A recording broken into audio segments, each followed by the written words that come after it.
A sudden solar storm swept across the world, turning major cities into blazing infernos. In just a few breaths, human civilization seemed to be reset. Scorched corpses littered the ground, and the men and women before us became the only survivors. They must not only struggle to survive in a post-apocalyptic world, but also face unexpected, terrifying crises. Welcome to watch the niche apocalyptic thriller Second Origin.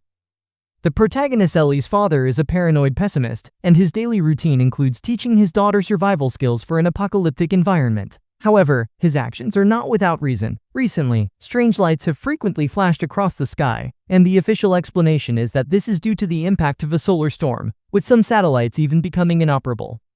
Many people have started promoting doomsday crisis theories, and their evidence is quite convincing. Bees are dying on a large scale, which is a precursor to ecosystem collapse. Ellie's father prepared early, planting various vegetables in his yard and storing supplies for the apocalypse in a glass house. That day, he reluctantly said goodbye to his daughter, preparing to go to town to purchase more emergency supplies, but he didn't notice the increasingly frequent lights in the sky.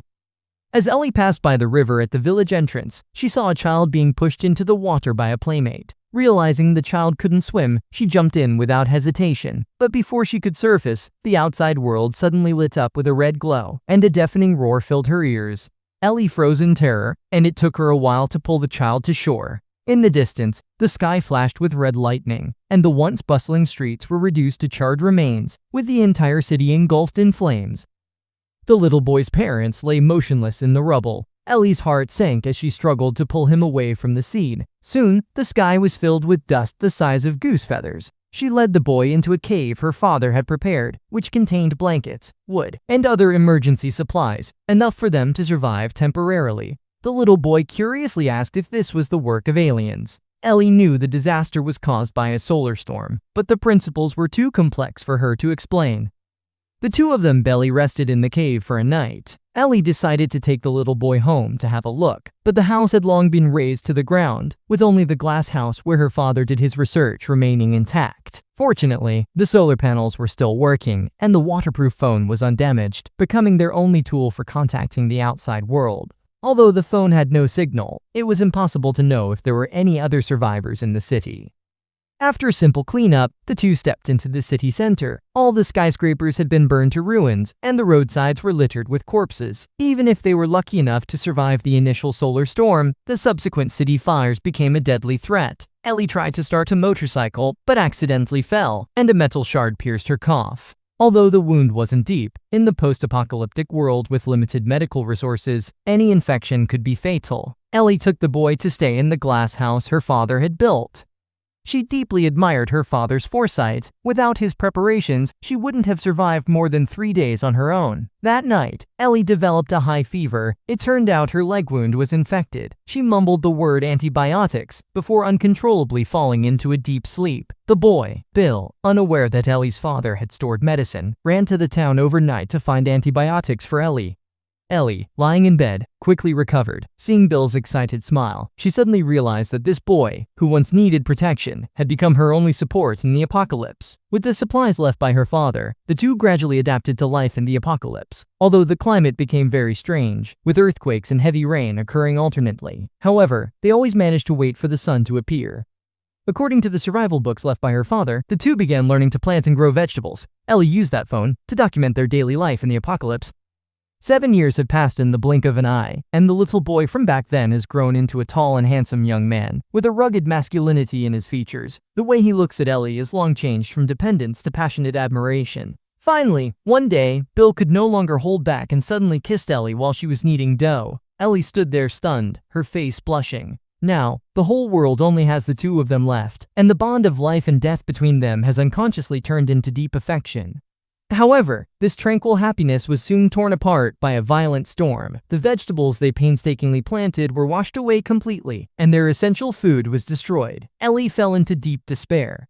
Suddenly, the sound of machinery roared from afar. It was Bill driving the tractor. The supplies left by Ellie's father had long been exhausted, and the fruits and vegetables were destroyed by last night's storm. They felt there was no reason to stay here anymore, and decided to head to Barcelona to seek new opportunities. There, the permanent population was in the millions, and there might be other survivors. Ellie even fantasized about seeing her father again. As long as the tractor ran out of fuel, Bill would extract fuel from abandoned vehicles.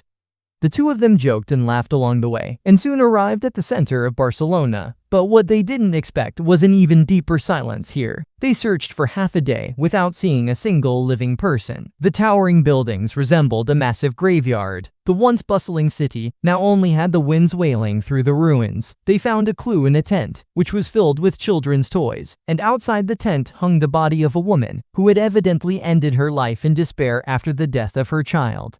Bill held Ellie's hand as they walked into Camp Nou, a place that was once his dreamland. He had imagined receiving the cheers of thousands of fans on the green field, but now there was only Ellie in the stands. However, for Bill, that was enough. That night, the two of them completely gave themselves to each other on the open football field. Although the remaining supplies in the city were abundant, after much consideration, they decided to settle by the sea. Ellie preferred the ocean, and she soon became pregnant. Ellie spent her time in the library, learning various childcare knowledge. 10 months passed without notice, and Ellie successfully gave birth to a baby boy, bringing a bit of vitality to this desolate world. Just as the family of 3 was enjoying their happiness, a sailboat broke the silence. Ellie waited frantically with excitement. The disaster had passed nearly 10 years ago, and she finally saw other survivors. Although the sailboat hadn't docked, the owner had been washed ashore by the sea. Yes? The bearded man woke up and was equally excited. He thought he was the only one left in the world and didn't expect to meet Ellie and her family. Over the years, the bearded man had been living on an island. A few days ago, while out searching for supplies, he encountered a storm, accidentally fell into the sea, and nearly lost his life. He was very grateful to Ellie and her partner for saving his life, so he spared no effort in teaching them various survival skills. Until this day, Bill accidentally discovered that the bearded man was secretly watching Ellie. The latter looked embarrassed and quickly explained that he noticed Ellie appeared to be in pain while breastfeeding, suggesting she might have an inflammation. He then took out some honey he carried with him, claiming it could relieve the pain. However, Bill still felt uneasy, and seeing that the bearded man's sailboat was repaired, indicated that it was time for him to leave. The bearded man nodded cheerfully, but suggested holding a party for Ellie before leaving. Ellie was unsuspecting, and even wore her cherished dress to the banquet. After the two boarded the boat, the bearded man took out a projector to play a film. Ellie and her husband watched the movie with great interest, completely unaware of the time passing. When they woke up the next day, Bill found that the sailboat was already far from the shore, and the next moment, he was punched into the sea by the bearded man. Seeing this, Ellie jumped in without hesitation, ultimately watching the sailboat drift farther away. The two struggled to swim back to shore, filled with anger and frustration. The bearded man had taken their child. There were already so few people left in the world. Why show such a wicked side? Bill quietly comforted Ellie, saying they must get their child back. They immediately ran to the library to look at maps. There were hundreds of islands nearby, and they couldn't determine where the bearded man lived. At this moment, Ellie remembered that when the other person gave a honey, he mentioned that the flowers collected by the bees were shaped like mountains. The couple immediately consulted books related to plants and finally determined that the flower described by the bearded man was a type called coxcomb, which only grows on a few islands. Hope reignited in Bill's heart, and he set sail on the journey to find their child. A few days later, they finally spotted the bearded man's boat near an island, suggesting that his hideout was there. The two quietly landed on the island, and indeed saw the bearded man among some buildings. Taking advantage of the moment when the other was collecting honey, Ellie quickly rushed forward and saw her child in an iron cage. Unfortunately, the iron door was locked and had to be violently broken open. She asked Bill to find a rock, but the next moment, the bearded man suddenly appeared behind them. With a hostage in hand, Bill had no choice but to surrender. At this point, the bearded man finally revealed his evil plan, wanting Ellie and the child to stay with him. Eager to find her child, Ellie proposed to breastfeed the child first. The bearded man readily agreed, released the child, and then walked over to Bill. In his view, this man was completely unnecessary. Suddenly, a figure flashed behind him. It was Ellie, ready to escape with the child. Even upon hearing Bill's miserable cries, her steps did not hesitate. The bearded man hurriedly chased into the woods, following the child's cries all the way, only to find that the sound was actually coming from a cell phone.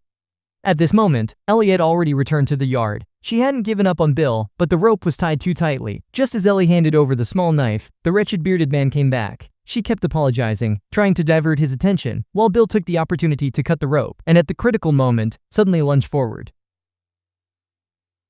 Two men, each holding a weapon, fiercely fought on the open ground. At the critical moment, the bearded man raised his rifle and pulled the trigger, while Bill swung his scythe with all his might. When the bearded man collapsed weakly to the ground, Bill glanced longingly at the child, unable to say anything, and unwillingly closed his eyes.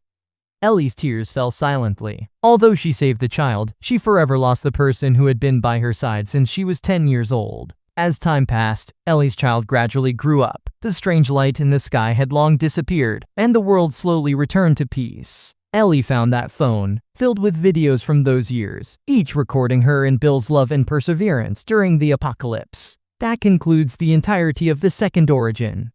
I feel the setting of this movie is a bit exaggerated. No disaster could wipe out so many humans. Moreover, the male and female leads just hid underwater to escape, surviving so easily. Logically, they should have encountered more survivors. Alright, that's it for today's commentary. Feel free to leave comments for discussion, and see you next time.